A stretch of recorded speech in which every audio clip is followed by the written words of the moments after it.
Hello, this is Tony Heller from RealClimateScience.com, setting the record straight about censorship. In this video, I'm going to examine whether modern progressives are closer to the vision of JFK or that of Joseph Stalin. President Kennedy said, "We welcome the view of others. We seek a free flow of information across national boundaries and oceans, across iron curtains and stone walls. We are not afraid to entrust the American people with unpleasant facts, foreign ideas, alien philosophies, and competitive values. For a nation that is afraid to let its people judge the truth and falsehood in an open market is a nation that is afraid of its people." Now let's compare that to what Joseph Stalin said. He said, "Ideas are more powerful than guns. We would not let our enemies have guns. Why should we let them have ideas?" When Stalin was referring to enemies, he was talking about political opponents in his own country.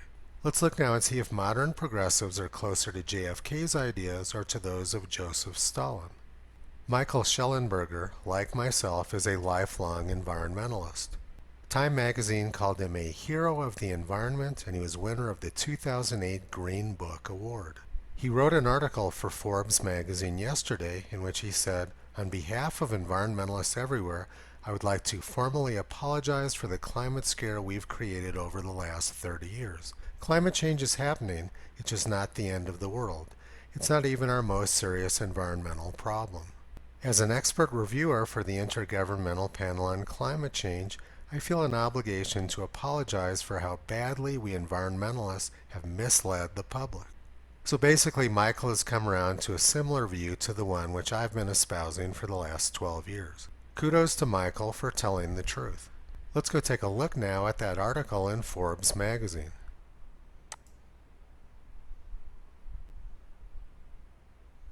Look at that, the article's gone. It was up for a few hours and then it was censored. People who tell the truth about climate get censored. What happened to Michael Shellenberger happens to people who go up against the orthodoxy all the time. Michael Moore was a hero of the left for decades.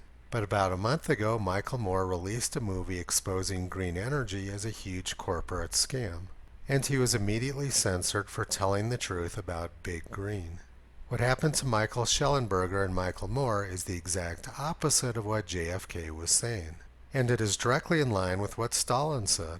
Leftists do not trust people with ideas. Last week, one of the most popular people on Twitter was banned. Twitter made up some incredibly feeble excuses to ban Katie Hopkins, who is one of the most brilliant commentators on the internet. Twitter's philosophy is nothing like JFK's, but it's closely aligned with that of Joseph Stalin. All through the month of June, I've been collecting statistics about Twitter censorship, and they made a huge mistake yesterday. Here's a tweet from Sidney Powell, who is General Flynn's lawyer. She said, "Jack, why in the world did Twitter suspend my account and remove everyone I was following? Your abuse of conservative and patriotic free speech knows no bounds." This is what her account looked like for a while yesterday. "Caution, this account is temporarily restricted." It's bad enough that they suspended her account for no reason, but the piece of information that's really interesting for me is that they removed everyone in her following list. Note that her following count is set to 0. Besides the obvious inconvenience to her to have to go back and rebuild her following list, every single person which she was following previously lost a follower. This is one of Twitter's primary dirty tricks, and it's how they keep conservatives from gaining followers. I gained followers very steadily and rapidly for 8 years, and then about 2 months ago, all of a sudden I stopped gaining them, and many other climate skeptics and conservatives noticed the same thing. So I hired a data scientist to write some software to collect data and find out what Twitter was doing to keep me from gaining followers. And this graph shows the results of what I found. The blue line tracks the number of new followers I've gained since June 12th. As you can see, I've gotten almost 2,000 new followers over the last 17 days. But the turquoise line, which is the change in my total follower count, shows something very different. I had no increase in the number of followers for about 5 or 6 days, then a sharp increase for a few days, and no change ever since then. So even though I've gotten almost 2,000 new followers during that time, my total follower count is up less than 500. Now let's look at the red line, which is my number of unfollowers. As you can see, it's very steady and linear, and it shows that I'm averaging about 82 unfollowers per day. One possibility is that every single day 82 people choose to unfollow me. But that's not what I found out is going on. I'm sure that I have a few people who have chosen to unfollow me, but what I found was that the vast majority of my unfollowers were victims of Twitter dirty tricks. The same dirty trick which happened to Sidney Powell. They restrict the account, and then they empty the following list. Twitter is systematically going through my followers, and at a rate of about 80 per day, Twitter is restricting their accounts and emptying their following lists. That dirty trick is why I have about 80 unfollowers per day. That's one of Twitter's dirty tricks. Another one is that for the vast majority of Twitter users, they censor my images, like this picture of my dog. But Twitter doesn't really care about censoring pictures of my dog. What they're concerned about is my images which show how NASA has tampered with temperature data. Just like with the censorship of Michael Shellenberger and Michael Moore, Twitter does not want people to see the information I'm presenting. There are all kinds of censorship going on now with Democrats and the left. Just today they introduced a resolution to impeach the Attorney General. Attorney General Barr is getting much too close to the truth about crimes which occurred during the Obama administration, so Democrats are quite openly obstructing justice. Tom Fitton of Judicial Watch said, "The left is going around tearing down statues of and denouncing politicians from over 150 years ago, but we're not allowed to ask questions about what Hillary Clinton and Obama did a few years ago." This is another form of grotesque censorship by the left, who are busy celebrating July 4th by defacing statues of our founding fathers.